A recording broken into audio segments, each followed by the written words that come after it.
오늘 이제 읽은 본문 말씀이 이사야서죠. 그래서 이사야서에 대해서 그리고 또 오늘 본문 말씀의 배경에 대해서 먼저 잠시 알아보도록 하겠습니다. 우리는 평생 성경을 배우며 하나님을 알아가기를 멈추지 말아야 합니다. 이사야서는 다른 성경에 비해서 좀 독특한 점이 많이 있습니다. 이제 오늘 우리가 읽은 분량, 이 이사야서는 성경의 분량이 굉장히 많아요. 몇 장까지 있는지 혹시 아세요? 66장까지 있습니다. 우리가 가지고 있는 신구약 성경이 다 합치면 몇 권이죠? 66권이죠. 일치됩니다. 신약 성경을 보면요, 구약 성경을 아주 많이 인용을 합니다. 네, 가장 많이 이용하는 게 뭘 것 같아요? 시편이에요. 시편. 그리고 두 번째로 많이 인용하는 게 이사야서입니다. 예수님이 메시아라는 것을 증거하는 아주 중요한 단서들이 이 이사야서에 아주 많이 있다는 뜻이에요. 또 이사야서의 이제 구조가, 기록한 구조가 좀 독특합니다. 이거를 좀 알아두는 게 좋아요. 1장부터 39장까지는 이사야 선지자가 살고 있던 그 당대, 그 역사와 그리고 이사야 선지자의 그 예언 사역을 기록하고 있어요. 그러니까 민족이 하나님을 배반한 것, 거기에 대한 경고와 심판, 그리고 또 이 주변 나라들을 심판하신다는 메시지가 들어 있습니다. 이 앞부분 39장의 마지막이 누구로 끝나냐면 히스기야 왕으로 끝나요. 들어보셨죠? 히스기야 왕이 병이 낫고 난 다음에 바벨론에서 온 사신에게 왕궁의 모든 보물을 자랑스럽게 보여준 다음, 이사야 선지자가 너의 후손들이 결국은 돌이키지 않고 바벨론의 포로로 끌려가게 될 것이다 라는 메시지로 39장까지의 이야기가 끝나게 돼요. 그리고 이제 40장부터 마지막 장까지는요, 갑자기 시대가 바뀌어요. 우리가 이거를 잘 알지 못하면 꼼꼼하게 성경을 읽는 분들은 이게 뭐지? 그렇게 의문을 갖게 됩니다. 그러니까 40장 이후부터는 이사야 선지자 이후로 죽고 한 200년 뒤에 바벨론으로 끌려가거든요. 그런데 200년 뒤에 끌려간 바벨론 포로들을 상대로 대화하는 내용이에요. 하나님께서. 그러니까 지금은 태어나지도 않은 미래의 사람들과 대화하는 좀 독특한 구조를 갖고 있다는 것을 우리가 알아둬야 돼요. 그래서 현대의 신학자들은 이 뒷부분은 후대의 어떤 선지자가 그 당시의 포로들을 상대로 해서 이야기한 것을 편집했다, 이렇게 그런 의견을 갖고 있는 사람들도 있습니다. 그런데 이제 우리 정통적인 기독교의 견해는 전체를 다 이사야 선지자가 기록했다, 이렇게 우리가 믿고 있습니다. 예수님도 예수님 당시에도 66장 전체가 있는 성경이 있었어요. 그래서 예수님께서 설교하실 때 61장을 펼치셔서 그래서 설교를 하셨어요. 그리고 바울 사도가 쓴 서신서에 보면은 이사야서를 많이 인용하는데 이 뒷부분을 인용할 때 다 선지자 이사야의 글이라고 그렇게 분명하게 밝히고 있습니다. 그러니까 우리는 성경 자체의 진술보다 더 믿을 만한 것은 없는 거예요. 이 뒷부분에 우리가 잘 아는 이사야서 53장, 누구에 대한 예언이죠? 고난받는 예수님에 대한 이 글이 여기에 기록되어 있어요. 그러니까 이 예수님이 고난받으실 때 이 시대는 바벨론 포로 생활이 이사야로부터 200년 뒤라면은 예수님이 고난받으신 건 700년 뒤예요. 그런데 700년 뒤에 예수님의 고난받는 모습을 정말 현장에서 눈으로 보듯이 그렇게 묘사를 합니다. 그가 찔림은 우리의 허물을 인하며 그가 상함은 우리의 죄악을 인함이라. 그가 징계를 받음으로 우리가 평화를 누리고 그가 채찍에 맞음으로 우리가 나음을 입었도다. 누가 읽어봐도 정말 이사야 선지자가 성령의 감동으로 예수님께서 갈보리 언덕에 올라가시는 광경을 눈으로 보지 않았다면 이렇게 기록하지는 못했을 것 같아요. 거기서 끝이 아닙니다. 이사야서 뒷부분에 가면 예수님의 재림으로 완성될 새 하늘과 새 땅에 대해서도 예언을 하고 있어요. 그러니까 구원의 완성과 그리고 인간 역사의 전체를 총망라해서 다룬 예언서가 이사야서라고 우리가 알 수 있는 거예요. 그러니까 성경의 축약판이다 이렇게 얘기를 합니다. 오늘 본문 말씀은 어디예요? 앞부분이에요? 뒷부분이에요? 뒷부분이죠. 뒷부분. 그러니까 바벨론 포로 생활을 하고 있는 백성들에게 대고 하시는 말씀이에요. 이 말씀을 이사야 선지자에게 주신 하나님의 눈에는 200년 뒤에 포로로 끌려가 고통당하는 사람들이 하나님의 눈앞에 있는 거예요. 이것을 오늘 우리가 잘 숙지하시고 오늘 본문 말씀을 따라 우리가 가도록 하겠습니다. 먼저 이스라엘이 왜 바벨론 포로가 되었는지는 늘 우리가 주의해야 돼요. 이들은 지금 하나님께서 약속하신 가나안 땅이 아니라 바벨론에 끌려가 있는 거예요. 그러니까 하나님의 보호 대신에 무자비한 왕의 통치를 받으며 고된 노예 삶을 살고 있습니다. 그 이유는 하나님을 배반하고 가나안의 여러 잡신들을 섬기고 가나안의 악한 풍속을 따라갔기 때문이에요. 더 잘 살고 더 재밌게 살려고 했는데 사실 지금 그들이 어떻게 된 거예요? 비참하게 되고 두려워 떨고 있다는 것입니다. 하나님이 그들의 왕이 되었을 때 부족한 것은 없었어요. 하나님은 이스라엘에 대해서 모든 면에서 최선을 다하셨다고 말씀하십니다. 이사야서 5장 4절에 보면 이스라엘을 포도원에 비유해서 이렇게 말씀하셔요.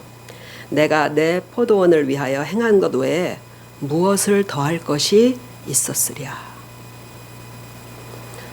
하나님은 이스라엘에게 최선을 다하셨지만 이스라엘이 하나님께 진실했던 적은 성경에서 거의 한 번도 없습니다.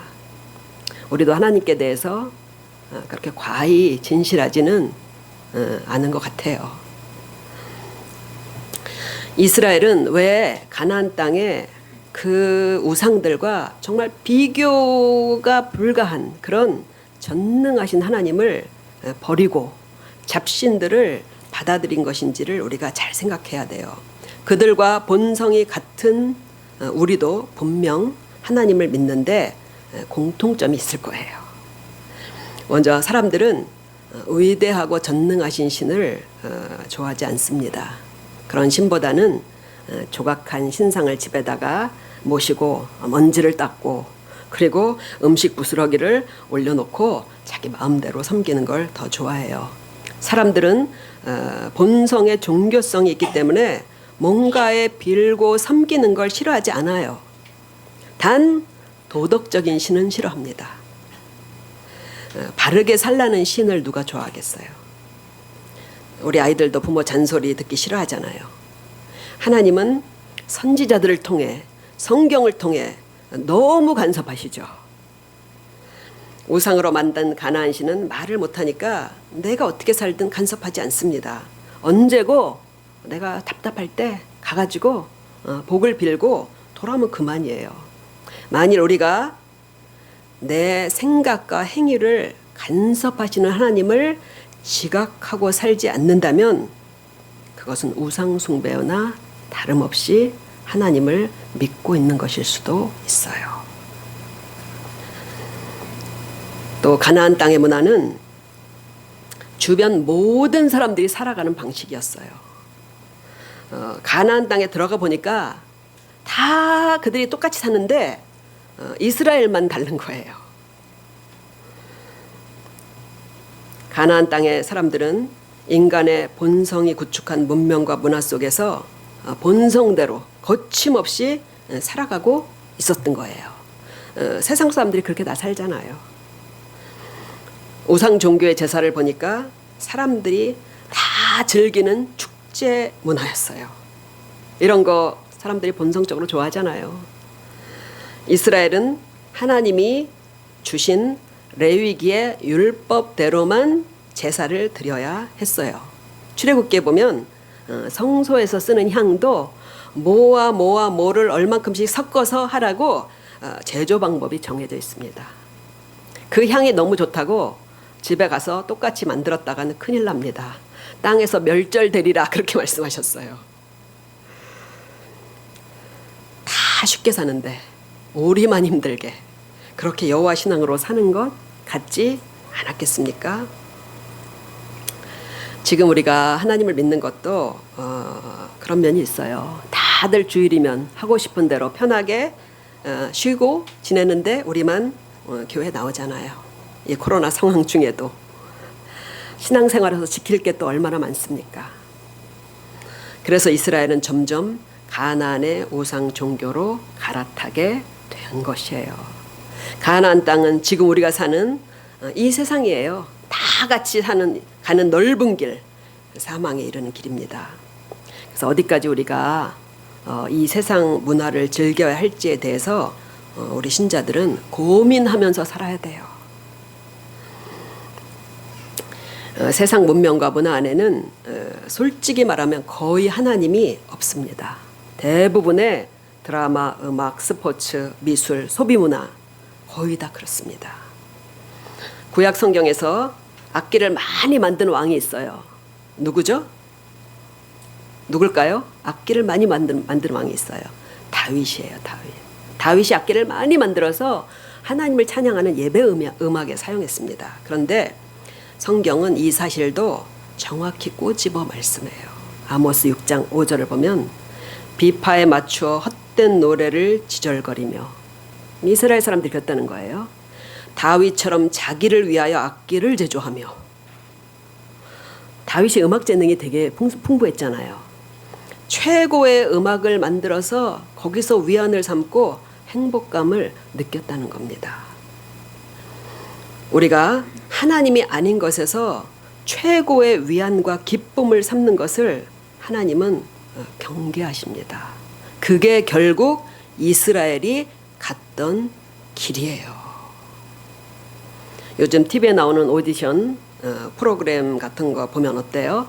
정말 재능을 최대한도로 훈련한 사람들, 그 사람들을 세워놓고 그리고 사람들이 즐기는 거예요. 물론 역경을 이기고 정상에 오른 사람들에게 우리는 박수를 보냅니다. 그러나 세상 이 음악들은 인간의 희로애락의 정서를 아주 극대화시켜서 감동을 전해요. 한마디 한마디 소절소절이. 잠시 이들이 삶의 애환을 어루만져서 감동을 주지만 해답은 없는 거예요. 오히려 해답이신 하나님께 대한 지각을 흐리게 합니다. 거기에는 하나님과 영원한 가치가 들어갈 수가 없어요. 우리의 시간과 관심을 많이 뺏는 세속적인 취미가 있다면 그걸 우리가 경계하고 수위를 잘 조절해야 돼요. 어찌 보면 여가를 어떻게 보내느냐가 우리 신앙생활의 승패를 가르는 것입니다. 남과 있을 때가 아니라 혼자 있을 때 내가 어떻게 하는지가 그게 진짜 내 모습이에요. 그것처럼 여가 시간에 내게 주어진 여가 시간을 어떻게 보내는지가 내 신앙의 현 주소입니다. 우리가 세상적인 이런 것들을 즐기다 보면 성령께서 좀 과하다 사인을 주십니다. 그러면요 우리가 어떤 세속적인 취미건 브레이크를 잡아야 합니다. 그러니까 금욕적이다시피 좀 절제하려는 마음을 가져야지 겨우 기도하고 성경 볼 시간을 조금 낼 수 있어요. 아주 그냥 우리가 마음을 단단히 먹고 정말 신앙적으로 살려고 애를 써야만 그 시간이 조금 난다는 거예요.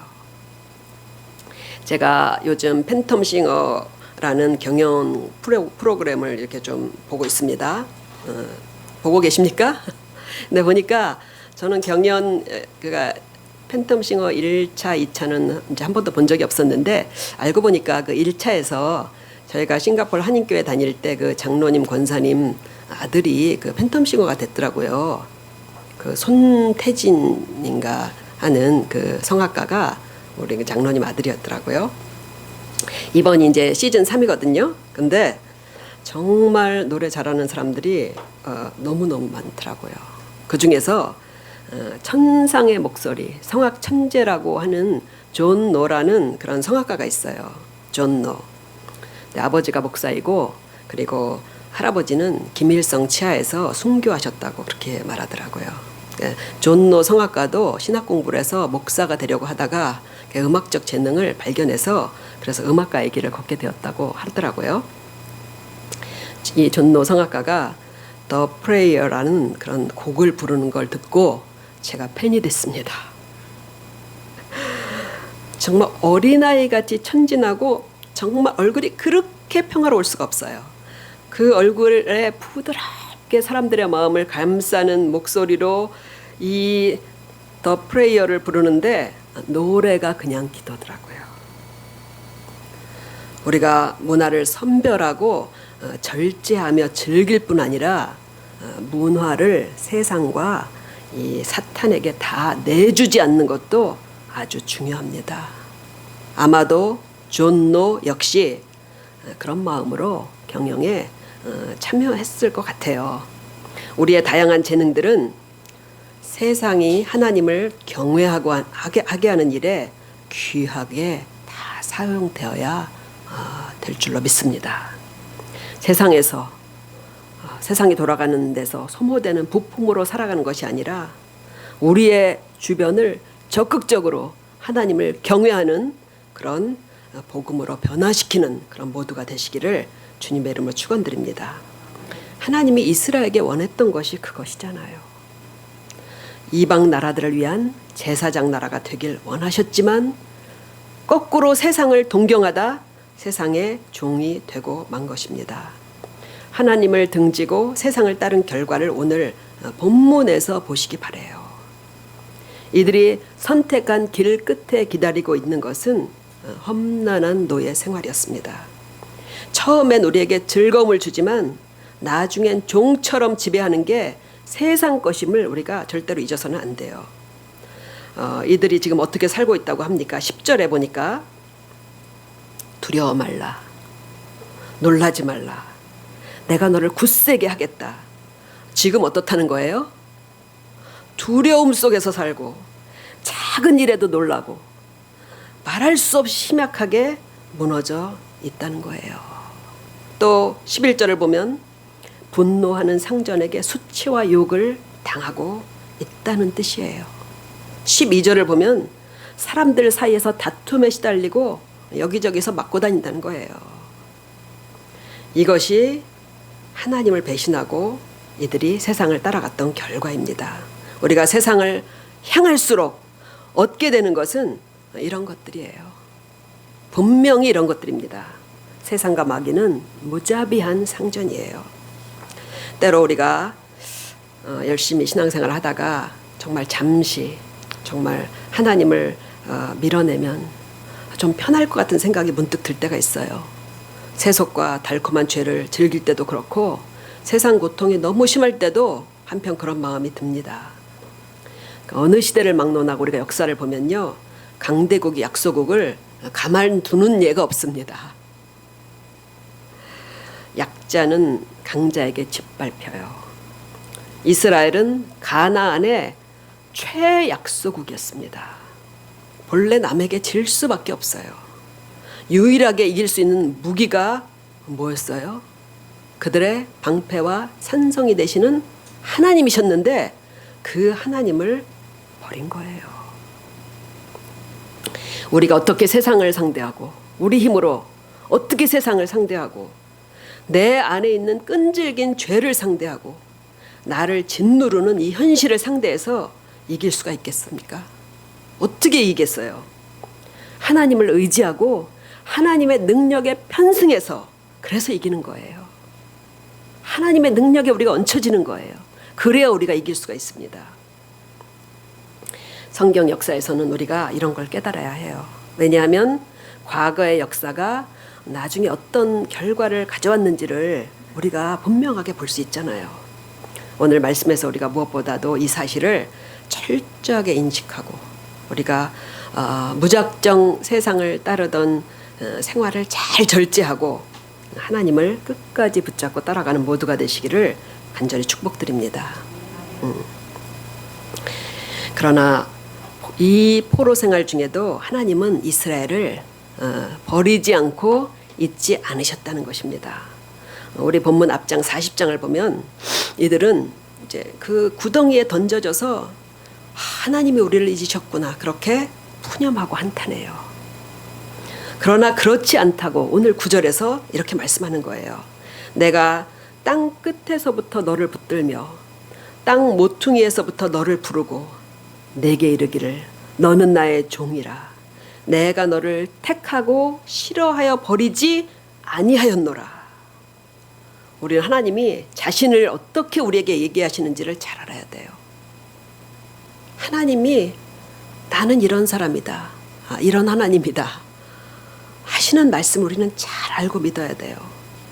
하나님은 한 번 택한 자들을 실패했다는 이유로 버리지 않으십니다. 8절에 보면 하나님께서 이 이스라엘을 이렇게 부르시는 걸 볼 수 있어요. 내가 택한 야곱아 나의 벗 아브라함의 자손아. 이 야곱이라는 이름은 그 야곱이라는 사람이 본래 어떤 사람이었는지를 잘 말해주는 이름이에요. 약탈자라는 이름이에요. 약탈자. 발꿈치를 잡고 나왔잖아요. 그죠? 교활하고 약삭 빠르다는 그런 뜻입니다. 조상 야곱이 그랬고 그 다음에 그 야곱의 후손인 이스라엘도 역시 그랬다는 거예요. 그런 약점에도 불구하고 하나님이 야곱을 택하셨다는 것입니다.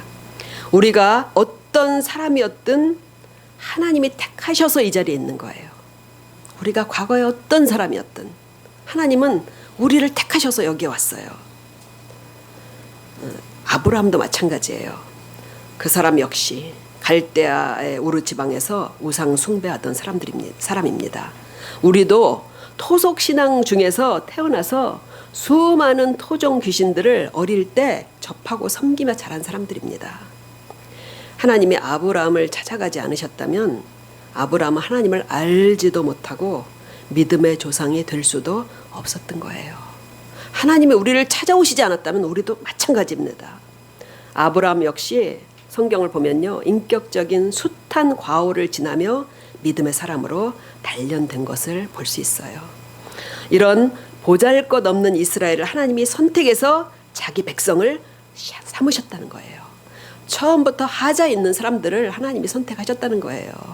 좀 실패하고 좀 망친다 한다고 하나님이 절대로 버리지 않으신다는 거예요. 사람들은 누가 미운 짓 하면 정말 미워합니다. 하나님은 우리가 미운 짓을 해도 우리를 미워하지 않으시고 그리고 그 사랑이 변하지 않으신다는 게 하나님의 위대하심이고 하나님이 정말 우리의 아버지라는 증거입니다. 그렇기에 포로의 삶으로 고통당하는 하나님의 백성을 바라보면서 40장 1절 2부가 어떻게 시작하냐면 너희는 위로하라. 내 백성을 위로하라. 매맞고 아픈 자식을 싸매주지 않는다면 부모가 아니죠. 세상에서 깨지고 이리저리 상처받고 두려워하고 있는 우리를 위로하지 않으시면 우리 아버지가 아니신 것입니다. 어떤 위로가 우리에게 필요할지 같이 사는 가족들은 모르지만 하나님은 아셔요. 지금 우리 각자의 마음에 있는 두려움에 대해서 두려워하지 말라고 말씀합니다. 포로가 된 이스라엘처럼 혹은 병으로 혹은 환경으로 혹은 연약함으로 걱정과 염려를 짓누르는 모든 상황 속에서 두려워하고 있는 우리 각자를 향해서 하나님께서 놀라지 말고 두려워하지 말라고 그렇게 말씀하십니다. 지금 무균실에서 마지막 독한 항암 치료를 맞으며 정말 견디고 있는 우리 은혜자매를 하나님께서 그렇게 붙들어 주시리라고 믿습니다. 그리고 놀라운 승리를 주실 거예요. 11절에 보면 보라 내게 노하던 자들이 오히려 수치와 유혹을 당할 것이요 너와 다투는 자들이 아무것도 아닌 것 같이 될 것이며 오히려 그들이 멸망할 것이라. 우리를 괴롭게 하던 것들이 오히려 멸망할 것이에요. 이 말씀대로 이스라엘을 지금 짓누르고 있던 바벨론은 하나님이 일으키신 종 페르시아의 고레스 왕에 의해서 멸망당합니다. 그리고 이스라엘은 꿈꾸는 것 같은 기분으로 고국으로 귀환하게 되었던 거예요. 11절에 보면요. 너와 다투는 자들이라는 말이 나오죠. 근데 다툰다고 돼 있지만 그 원래 뜻은 소송 걸었다는 소리예요. 소송 걸었다. 법정 용어예요. 소송 걸었다. 그러니까 세상 법에서도 소송 한번 걸리면 정말 얼마나 그걸로 인해서 어려움을 당합니까? 긴 법정 다툼에서 사람들이 막 피폐해지잖아요. 우리를 고소하는 자, 무고하게 고소하는 힘들게 하던 자들로부터 우리가 이기려면 법정에서 내놓을 만한 정당한 변론이 있어야 하는 거예요. 그들의 소송에서 이기게 하신다는 얘기는 뭐냐면요. 궁극적으로 우리를 송사하는 자가 누구예요? 송사하는 자라는 별명을 가진 게 사탄이에요. 하나님 앞에서 항상 우리를 송사한다고 돼 있어요. 송사하는 자, 마귀로부터 우리의 모든 죄값을 치르신 우리 예수님이 하나님의 법정에서 우리를 변론하실 것이라는 궁극적인 구원의 의미가 여기에 들어있는 것입니다. 그리고 이제 하나님께서는 이 이사야서에서 점점 더 예수님의 대속을 분명하게 계시해 주기 시작하셔요. 점점 예수님의 대속에 대해서 우리에게 알려 나가십니다. 너희가 회개하고 돌아왔기 때문에 너희가 돌이켜서 경건한 사람이 되었기 때문에 그것 때문에 도와주신다는 게 아니에요. 사실 우리의 신앙을 보면요. 1년 전이나 지금이나 어떤 것 같아요? 제자리에 있는 것 같아요. 항상. 늘 제자리를 맴도는 것 같은 느낌이 듭니다. 거룩하게 좀 살아보려고 노력도 하지만 잘 될 때보다 안 될 때가 더 많아요. 하나님이 우리를 택하셨고 그리고 예수님의 속죄 보혈이 우리를 변호하실 것이기 때문에 우리를 끝까지 구원으로 붙들어 주시는 것입니다. 오늘 범죄하고 벌을 받는 이스라엘에게도 이렇게 말씀하잖아요. 이스라엘은 명백히 범죄했어요. 그런데 그들에게 13절에 이는 나 여호와 너의 하나님이 네 오른손을 붙들고 네게 이르기를 두려워하지 말라. 내가 너를 도우리라 할 것임이니라. 하물며 주님을 잘 따르려고 이렇게 안간 힘을 쓰는 우리를 돕지 않으시겠습니까? 누군가 내 손을 잡고 이 어둠의 시간을 끝까지 함께 해준다면 얼마나 힘이 되겠어요. 우리 어둠의 때 하나님이 내 손을 붙드시고 평생 이 손을 놓지 않으신다고 오늘 이렇게 우리에게 각자에게 말씀하고 계십니다. 두려워하지 말라. 내가 너를 도우리라. 말씀을 마치겠습니다. 우리에게 있는 대제사장은 우리 예수님은 우리의 모든 것을 채울하지 않은 분이 아니셔요. 예수님이 인간사의 고난을 몸소 체험하지 않으신 것이 한 개도 없으십니다. 앞으로 나가지도 못하고 뒤로 물러나지 못하고 주저하는 그런 우리의 믿음에도 소망이 있어요. 왜냐하면 우리의 대제사장은 우리의 연약함을 곁에서 보고 몸소 체험하셨기 때문에 내가 아플 때 십자가에서 못이 박혀 보신 하나님의 아들이 그 아픔을 왜 모르시겠어요? 그 아픔과 두려움을 아시기 때문에 우리를 도우실 수 있는 것입니다.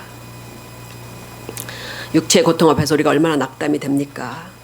주님도 겪어보셨어요. 그것을. 인생의 모든 결핍을 당해보셨고 악에게 고통을 받으셨고 사람에게 아픔을 당해보셨기 때문에 그런 우리를 위로하실 수 있는 것입니다.